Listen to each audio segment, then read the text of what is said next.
Pain, you ready? Yeah, Man, let's lock and load. yeah, Just blaze. yeah, No, turn me up.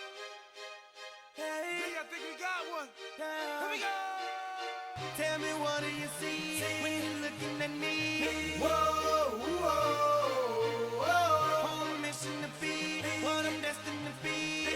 Whoa, whoa, Hey, whoa. I done been through the pain and the sorrow, the struggle is nothing but love. Nothing but love. A soldier, a rider, a ghetto survivor, and all the above. Hey. All the above. All the above. All the above. All the above. All the above. All the above. All right, Dynasty Week 15 quarterfinals week recap. This is my first time actually being in a recap video, whether it's doing a skit or actually doing the recap.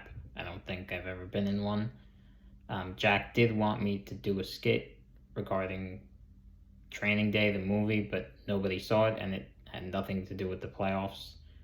If you want, Jack, you could play the skit, like the actual skit from the movie, just so people get the reference, and then maybe we'll do the skit next week. Before we get into the quarterfinals matchups, there's been a lot of controversy last week regarding the Macabee trade rule set in place by MASH.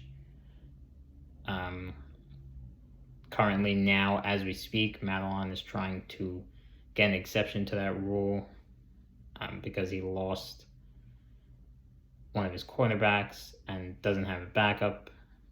So I don't think MASH is going to bite, but it's a last-ditch effort, and we'll see how that works out. Into the quarterfinals matchups, we have Ovi over Goldie in the first matchup.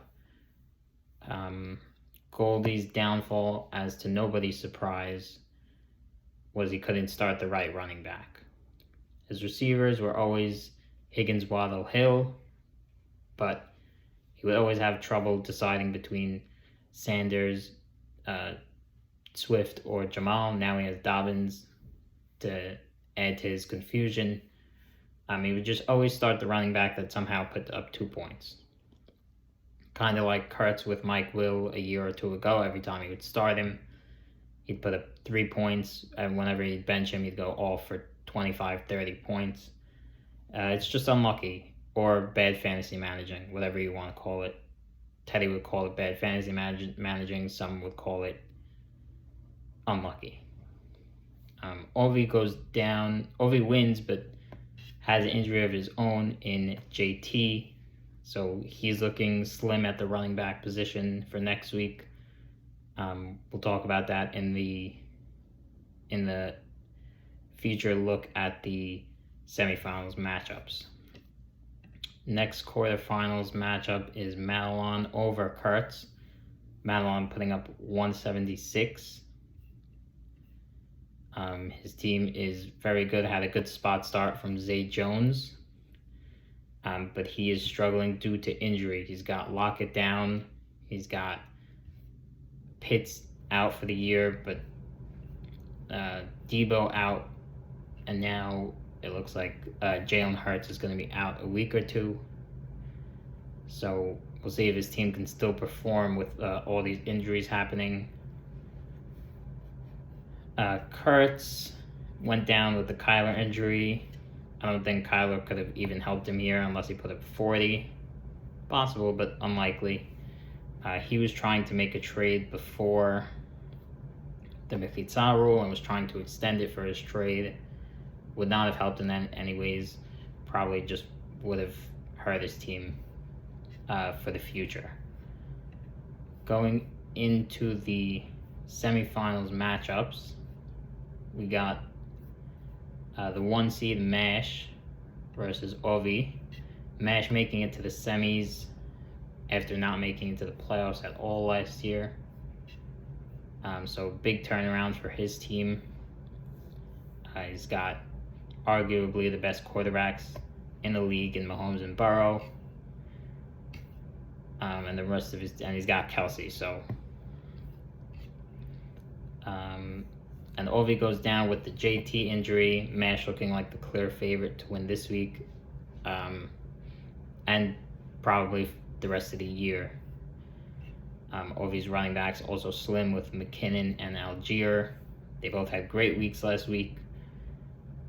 I can't seeing them doing it again for the next 2 weeks. They're bound to have a bad week.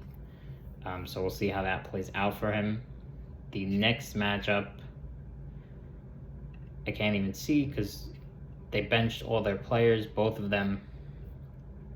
But it's the 2-seed Vic versus Madelon.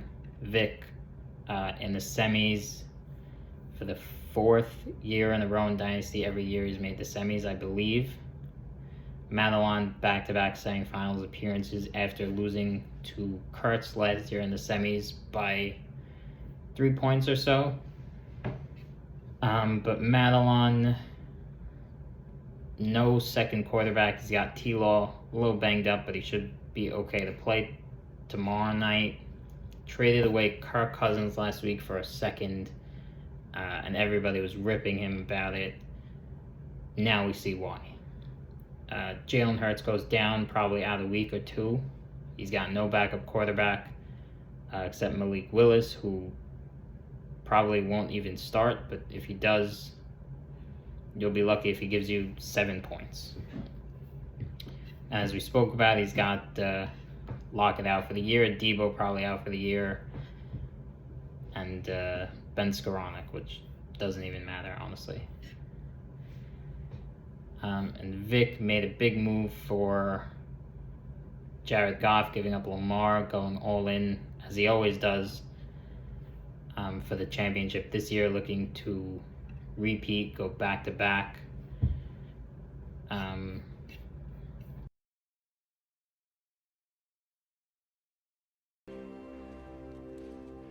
Oh, you motherfuckers. Okay. All right. I'm putting cases on all you bitches. Huh? You think you can do this shit? Jay! You think you can do this to me? You motherfuckers will be playing basketball in Pelican Bay when I get finished with you. Shoe program, nigga. 23-hour lockdown. I'm the man up in this piece.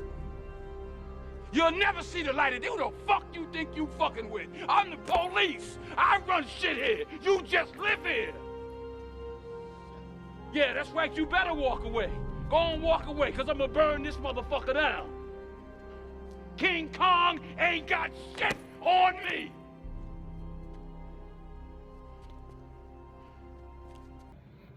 And Vic's team did not really perform well last week on the bye. And Madelon put up 176. So we're pretty much guaranteed to hear about the law of averages from Victor this week. I'm going to go over under 9.5. I'll take the over. But good luck to all the teams in the semis and for the championship next week. Jack, you know what to do.